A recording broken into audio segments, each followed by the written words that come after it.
Peace, guys. How's it going? Welcome back to a new video, ladies and gentlemen.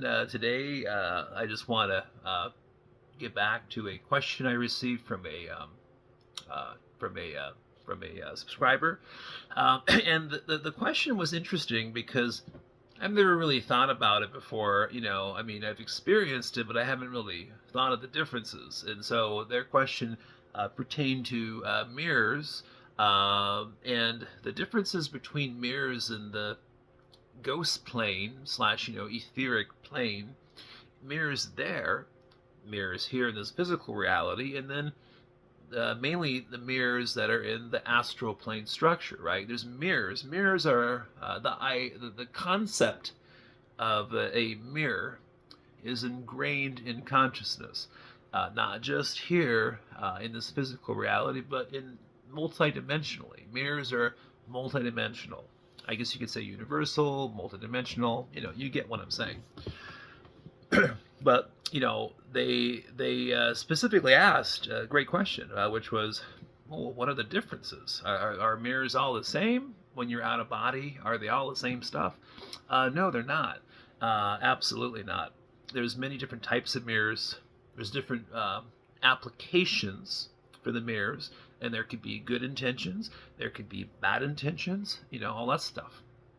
So let me kind of off the top of my head here, let me run through some of the main differences that I've observed over the years. So etheric mirrors, or mainly mirrors in the ghost plane. Now there's different zones in the overall etheric plane, okay? And there are mirrors, kind of like in dead zones, where there's a lot of unconscious consciousness, or souls that are just more in that unconscious kind of state. And they truly are disconnected from the astral plane structure. And the mirrors there that don't have a counterpart mirror in the physical reality here are very dead, right? They're kind of low energy, they're dead. Some of them you can't even use as a portal or as a way to travel or go through the mirrors. Sometimes what I've noticed is by accident, when I was younger, in some of these more dead-like kind of areas or zones of the etheric plane, the mirrors are kind of they're foggy. They might have cobwebs on them. They just look dead. They look old, dead, low energy. What I've noticed is there was a couple times where I even tried to put my hand through the mirror, having all that intention to go through it, just like I have by accident or willingly through other mirrors while out of body, and you can't go through it. You can't go through it at all. You might feel some malleability, right? Maybe your fingertips of your energy body kind of push into the glass a little bit, but it just kind of bounces you back. You can't penetrate it. So so there are those kind of mirrors, more just dead-like mirrors. But like in the astral plane structure, even the low astral to the mid-range to the higher range, all of that, all those different levels, the mirrors there are more energetic, they're more interactive. There's more ability to travel through them and use them as portals or doorways, or even just to going into the Akashic records, into that field of the Akashic records, that frequency, just using a mirror to go there. That mirror typically has to be somewhere in the astral plane structure to do it. If the mirror is in the etheric plane, it's almost impossible. Now, the other thing to mention about etheric plane mirrors is that a lot of them have a counterpart mirror here in this physical reality, like in your living room, in your bedroom, in your bathroom. So when you're out of body in the ghost plane, the real time zone, the closest dimensional space to this physical dimensional space, a lot of those mirrors have a counterpart. So there's a mirror in the physical plane that you're seeing while you're out of body. Okay, the mirror is going to look in the etheric plane, real time is in the mirror. Looks very similar, almost the same thing as whatever is in the physical plane. Okay, so you're dealing with a mirror that's literally in the physical plane. It's linked to it. It's connected to it. It's a copy of it, right?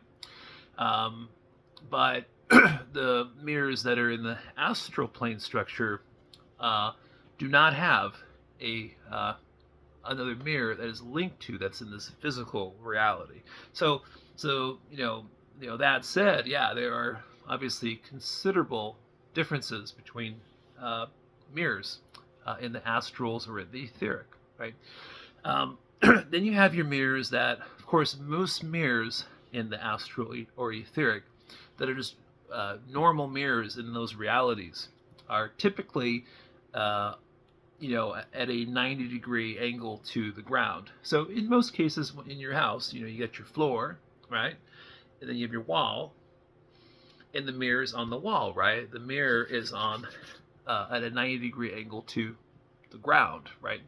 But what you'll notice is more in the etheric plane, not as much the astrals.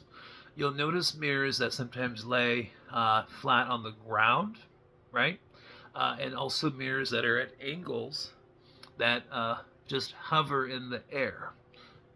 20, 30 degree, 45 degree angles, whatever, in around there, right? These mirrors are placed there intentionally. These mirrors are mainly used, well, for portals, but also, secondly, as possible soul trap mirrors, where you go through the mirror and you go automatically to whatever that other reality is, where they're trying to soul mind wipe you or trick you or steal your consciousness. Remember, consciousness, the energy of our soul, is a commodity. Okay, and so believe me, there is some shady stuff. There are some things going on out there, multidimensionally speaking, let alone here in this physical world, where, unfortunately, there are other consciousness that are trying to take advantage of that commodity, right? So it's very important to just be aware of all the good stuff and to be aware of some of the bad stuff that is around us, right? It improves your awareness levels. It improves your own levels of consciousness. and and just being aware of it is a tremendous boost to your self. So I think we went through a few different examples of differences between mirrors and astral versus etheric. I could talk more about this topic. Obviously, we can kind of unravel and unfold certain aspects of what I just said in this video, right? I guess it just depends on what kind of questions you have in the comments. But anyways, I don't want to make a long video. I have to head out here in a minute, but I had just enough time to talk to you a little bit, and I plan on getting back here, uploading more very, very soon. Sending positive energy, everybody. I hope you guys have a great day. All right, bye.